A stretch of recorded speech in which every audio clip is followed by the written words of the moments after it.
Hello CraftDee Family, and welcome to another tutorial by She's So Crafty. For today's DIY projects, we will be creating some high-end inspired decor for your home. Now these pieces include a variety of Dollar Tree and other inexpensive items that have been transformed into fabulous decor pieces. Now you can decorate these with any accessories that you like, and they can easily blend into your farmhouse, modern, or even boho style decor. Now as always, all of the projects that I create have a complete supply list in the description box, so you can easily use it for reference as you gather your supplies. Now I am so ready to jump right into this tutorial, but before we start, I have to say hey, and welcome back to all of my amazing subscribers and visitors to my channel. Now if you are a new visitor to my channel today, I hope you consider subscribing as well, and stick around to enjoy all of the different crafts that I will be sharing with you today. So now let's jump right into the projects. Now this project is a pair of teardrop style wall decor pieces. Now here is my inspiration photo for this project. Now when I saw this piece, I fell in love with the unique design and the combination of the metal with the wood. Now this gorgeous item was listed for about $59, but I knew that with a few Dollar Tree supplies, I would be able to recreate this look at a fraction of the retail cost.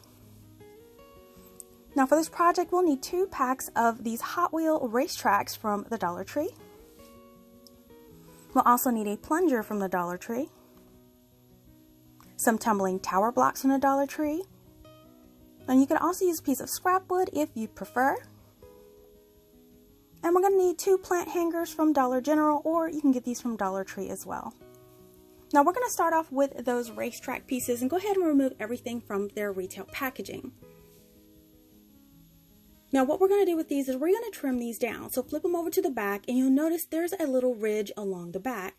Now that'll provide the guide on how we cut them, and we can cut them with scissors, or you can choose to cut them with an X-Acto knife.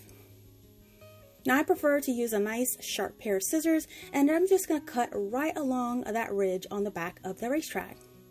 Now once that ridge is cut, we have a nice straight edge, and just repeat this for the other side. Now once they're both cut, here is the strip that we will use in our project. Now you just want to repeat this for the other 3 tracks, so we'll have 2 hanging pieces. So now that all of our tracks are trimmed down, we can go ahead and prepare those. Now the first thing we're going to do is just take some light sandpaper, and we're going to sand both sides really lightly. We just want to prepare that shiny surface for some spray paint that we're going to be adding. And once they're all spray painted, go ahead and clean off all of the residue and the dust, and I'm just using some rubbing alcohol with a little towel. Now I'm going to be using this Rust-Oleum primer that's made for plastic, so it'll have good bonding and adhesion. And I'm going to apply 1 to 2 coats. Now while that dries, we're going to go ahead and work on our blocks. So I'm grabbing my blocks, and I'm going to put about 7 in a row for this project. Now what we're going to end up doing is making 3 sets of the 7 block lines. We're going to start adhering these blocks side to side as shown here. Now once you adhere them, go ahead and make sure you flip them over. It just makes them nice and even along the way, and make sure you use a ruler or a carpenter square, and this will definitely make sure your pieces are even. So once we have 1 7 block row all done, we're going to repeat this until we have 2 more to make 1 complete set.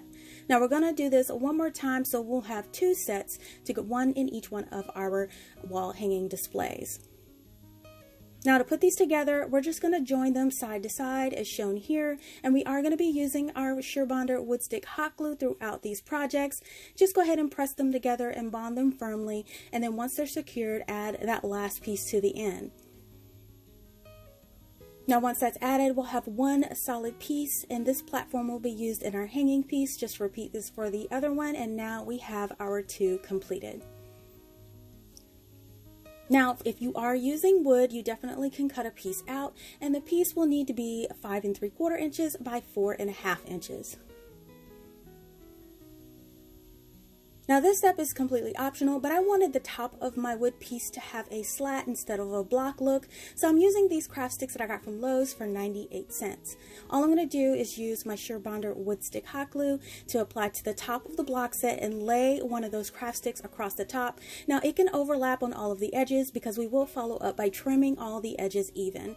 You just want to lay those craft sticks across the entire top of your block set.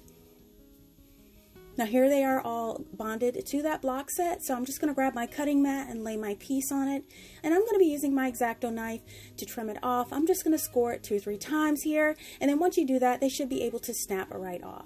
Now you're going to repeat this all the way around your blocks. So here is one of my completed wood pieces for my project. Just repeat that for a second one, and now we have 2 completed platforms. Now I wanted to cut my edges at a bevel, at an angle, because they will be hanging inside of a circle. So you can do this a couple of different ways. You can actually manually trim it down with a sharp tool. You can carefully use an X-Acto knife or a utility knife to trim it down. You can also take a heavy-duty sander and sand it down, but I'm just going to take it outside to my miter saw, and I cut 2 beveled edges at 30 degrees on each corner.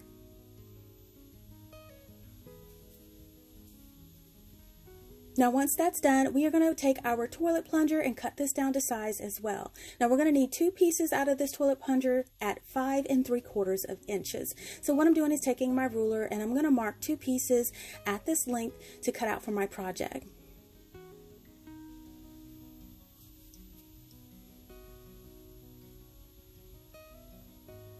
Now once that's done, you can use your miter saw or a miter box, and I'm going to show a miter box use today. I'm just going to place that dowel in there, hold it securely in place, and then I can cut off all of my lengths with that miter box, and you see how easy that was. It cuts right through there, and I'm just going to complete it by cutting off the remainder ends. And here are my 2 pieces that I need at 5 3/4 inch. Now I'm just going to follow up with a little sandpaper just to smooth out the edges, and now we have all of our wood pieces ready for our project. Now you guys know I love my Jacobian stain by Minwax, but today I am going to be using some Waverly Antique Wax. I just kind of want to switch it up for you guys and show you could use a variety of different ways to stain this if you don't use traditional stain. Now this Minwax Antique Wax is awesome for wood. It really does bring out the grain and the texture, and it's really easy. It's water soluble and it looks great when it's applied to 100% wood. And as you can see, there's great coverage, and these pieces do look great in this color. So while those are drying, we're going to grab our racetrack strips, and you can see the 2 to 3 coats of the Rust-Oleum primer turned out nice. So what I'm doing now is I'm folding up each end of that racetrack about a 1/2 inch to 3/4. You just want to make sure you're folding up the side with the hole, and I'm clipping it on there in place with one of those Dollar Tree clips. Now this is just going to form a seam where we'll be actually using it later in the project, and then I'm going ahead and cutting off those ends of that racetrack that have that U shape. We don't want those getting in the way. So now we're going to grab our wood dowel pieces. We'll be using one of these pieces for each one of our projects. So after a few minutes sitting clipped together, you'll see it formed a little crease, and we're just going to overlap those ends where the holes overlap. I'm going to apply some of my Surebonder wood stick hot glue, and I'm going to place one piece on top of the other, and you'll see you want to make sure they line up where the holes line up. You can see right through there. Now once we glue both of those together, we can go ahead and start working on getting them attached to our dowel piece. Now once we determine where we want to place our little loops, I'm just taking my pencil and I'm making a little marking where I want to drill a pilot hole to attach it. So I'm marking that with a pencil, and it ends up being about a 1/2 inch in from the edge. So then I'm going to take my drill and I'm going to drill a pilot hole for my screws, and I'm only going down about halfway through the dowel. You definitely don't want to go all the way through.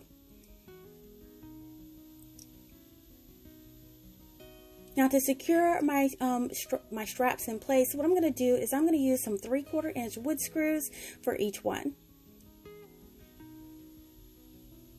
So I'm just going to insert my screw from inside of that loop through that hole at the top, and then I'm just going to start by hand screwing it into the pilot hole with my little ratchet screwdriver. And then I'm just going to repeat that for the other loop on the other side in that pilot hole as well, and making sure that they're hand tight. And now you notice your loops are nice and secured into place. So now we're going to just eyeball and find the center of the top of that dowel. We're going to make a mark and drill another pilot hole because we will be putting a hook to hang our piece up on our wall decor. So again, we just want to drill through maybe halfway. Now I have these little hooks in my little stash. You can get these from Walmart or any hardware store. They're really inexpensive in smaller quantities. So, and these can be hand screwed in.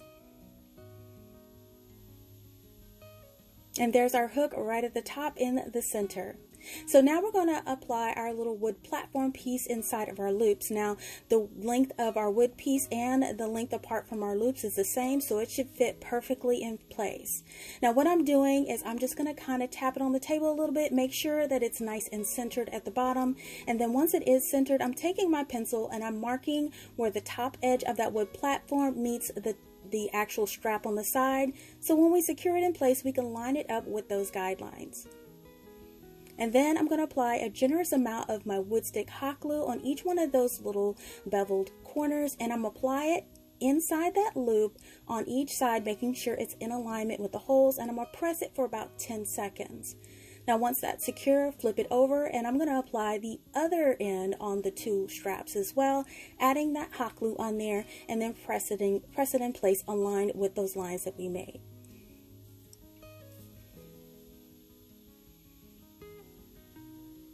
So now our little piece is secured into place on those straps.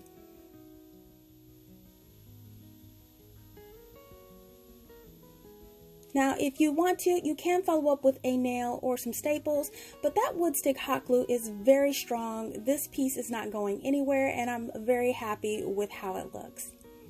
So now gather up your pieces to assemble your second hanging piece, and now you have a matching set.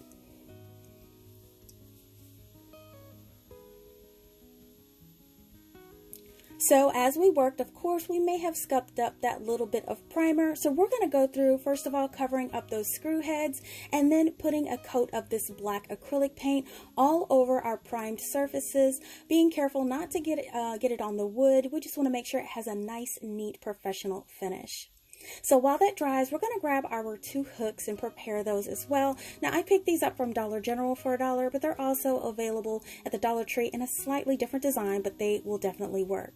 So we're going to figure out how we're going to hang our hook on the hook of our planter hook. It is in a different direction, so what I'm going to do is make a loop. Now originally I was looking for my black wire and I could not find it, but I did have some black yarn that I actually picked up from the Dollar Tree that's fairly thick and pretty good quality. So this is what I'm going to use just to make a little loop. So I'm going to take a doubled piece and I'm going to tie a double knot at the top, and I'm just going to make a little loop, and I guess that loop is about 1 inch wide. I'm going to loop it over the hook at the end of my bracket and then hook my hanging piece in there, and it works perfectly, no issues at all. I think this will definitely work for this project. So now that I have my two loops tied together out of my yarn piece, I'm going to gather up my hanging pieces, and now I can put everything together. So now we can just screw our hooks into the wall, or you can use command strips to hang your pieces and enjoy this awesome recreation. Now I have to say, I really love how these turned out, and you would never guess it was made from dollar store items. And these little jars and the little succulents inside, I think that these are the perfect accent to add to these shelves, and it really does tie this entire look together. And I love how the antique wax looks in it on this wood piece, and I think it did turn out amazing.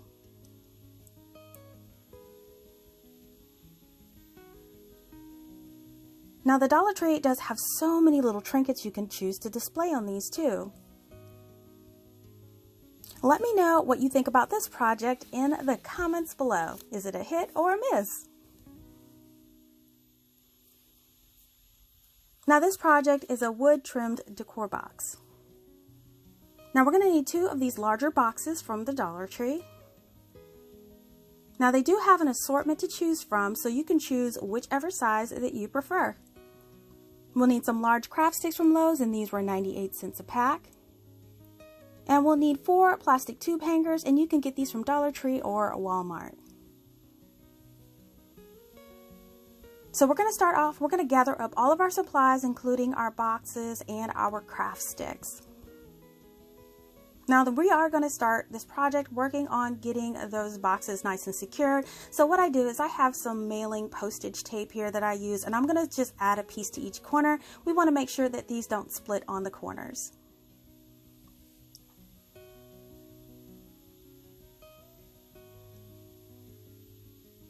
So now we're going to protect our work surface, and I like to finish the inside of my planter boxes. I just think it makes it look very neat and professional to have everything a solid color. So I'm using some black acrylic paint, and I'm going to paint the inside of my boxes, and I want to make sure I get around the outside edge about 1/2 inch as well.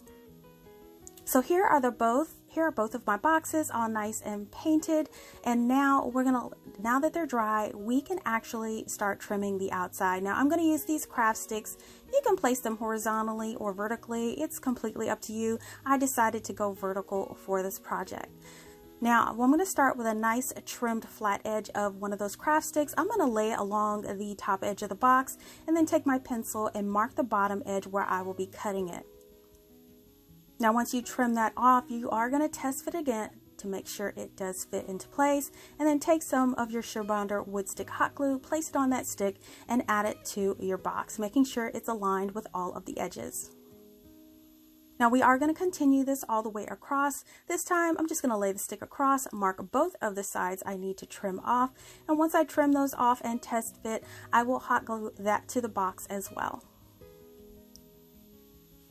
Now we're going to continue this process through the entire side of this box.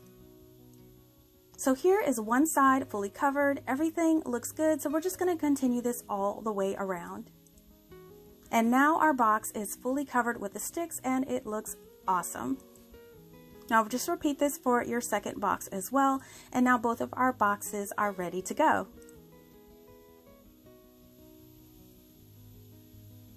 So again, we are going to be using our Waverly Antique Wax on these boxes to bring out that nice wood grain color. I'm just going to apply it with a little cloth. I want to rub it right into that wood grain. I would just want that to shine through, just completely cover the entire box.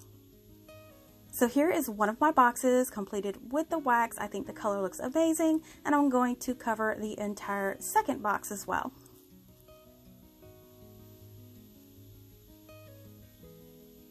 So you guys know I love to finish off my projects, including the bottom. So what I'm going to do is I am going to add this black foam sheet to the bottom of the box.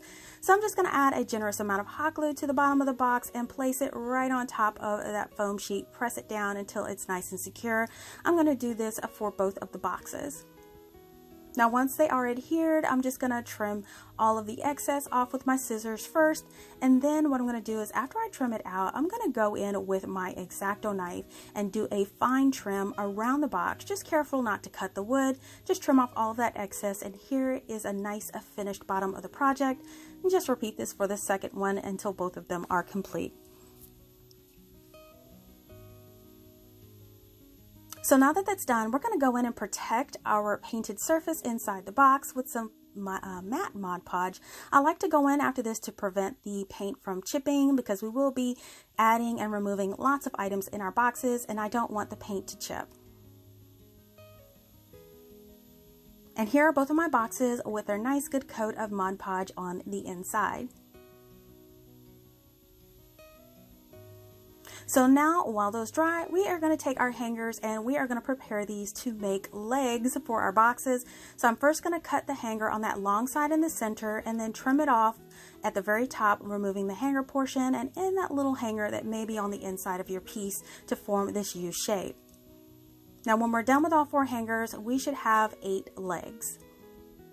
Now we're going to take 4 of those legs, and what we want to do is line them up really even. And in order to keep them in place, I'm going to add some painter's tape to each side of those legs, so when we trim them, they all will be the same size.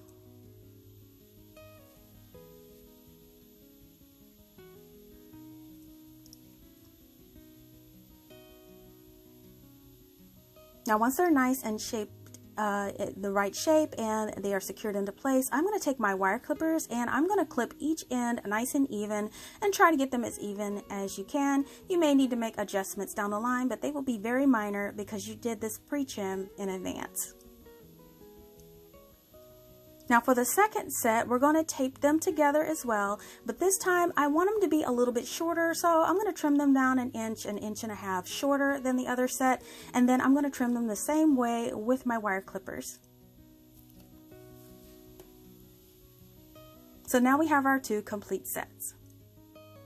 So now we're going to start to add them to the boxes, and I am going to start with the smaller box. Now, disclaimer here, this first method I think was a fail, but I am going to show it to you because I think everything is a lesson learned. So here I go. I am measuring out a distance of about 2.5 inches from the bottom and placing some painter's tape on the box so I'll know where to line the top of my leg. Now, here's where the issue comes in. I wanted to use E6000 to attach these along with hot glue.